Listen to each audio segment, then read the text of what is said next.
आपसे सवाल क्या पूछा था? पहले तो आप सुन ही नहीं रहे हैं। मैंने आपसे सवाल क्या पूछा था? पहले मेरा सवाल बताइए। उस सवाल ये मैं जो आर्गूमेंट पहले मेरा सवाल का उत्तर दीजिए आप। मैं आर्गूमेंट कर रहा हूँ उसको आप पहले सुने। आर्गूमेंट सुने। हम नहीं सुनेंगे आपका आर्ग्यूमेंट। आप सवाल का उत्तर देंगे जब तक नहीं। मध्य प्रदेश हाईकोर्ट की जबलपुर खंडपीठ ने सोमवार को प्रदेश में बागेश्वर धाम के धार्मिक आयोजन को रोकने के लिए दायर हुई दूसरी जनहित याचिका को भी खारिज कर दिया।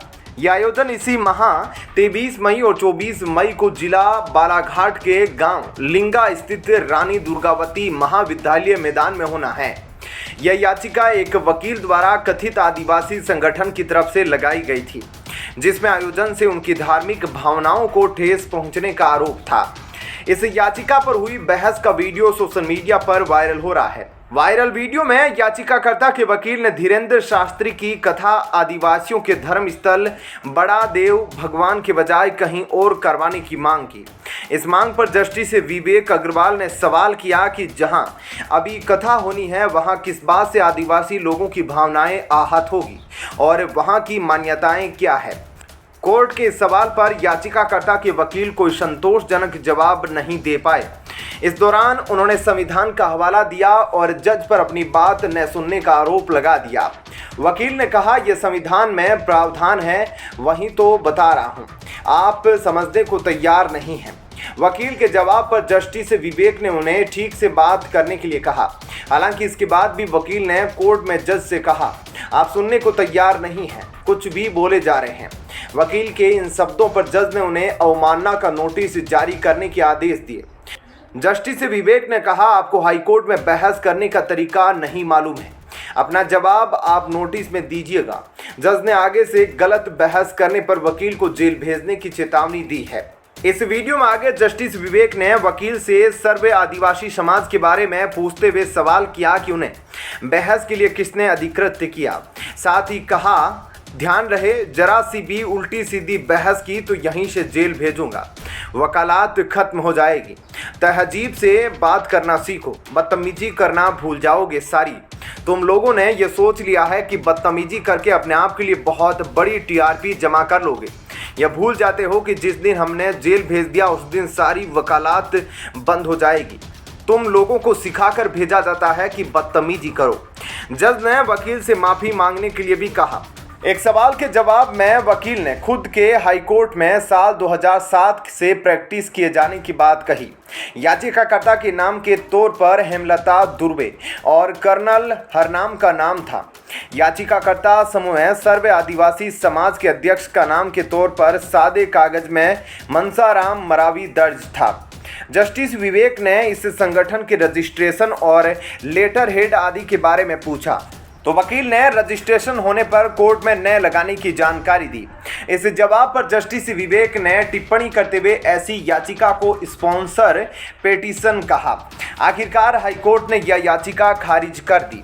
जस्टिस विवेक ने वकील से रजिस्ट्रेशन लगाकर केस फिर से फाइल करने की सलाह दी।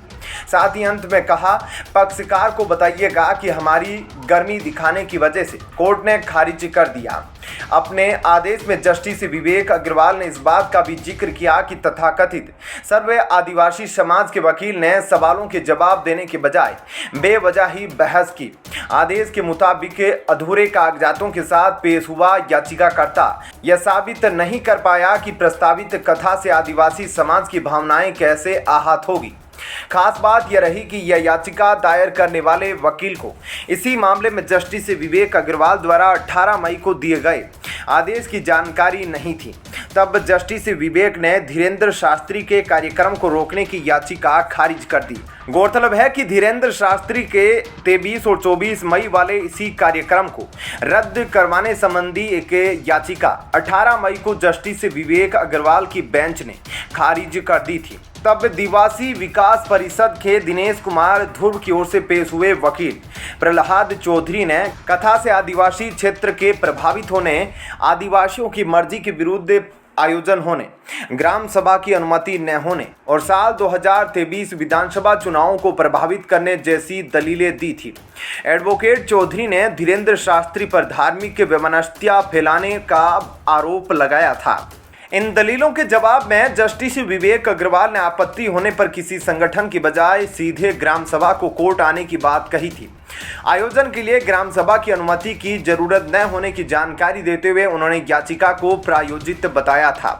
साथ ही जस्टिस विवेक ने बताया था कि इस बात के भी सबूत नहीं है कि कथा से आदिवासी पर क्या असर पड़ेगा। कानून व्यवस्था संभालने की जिम्मेदारी उन्होंने राज्य सरकार को बताई थी।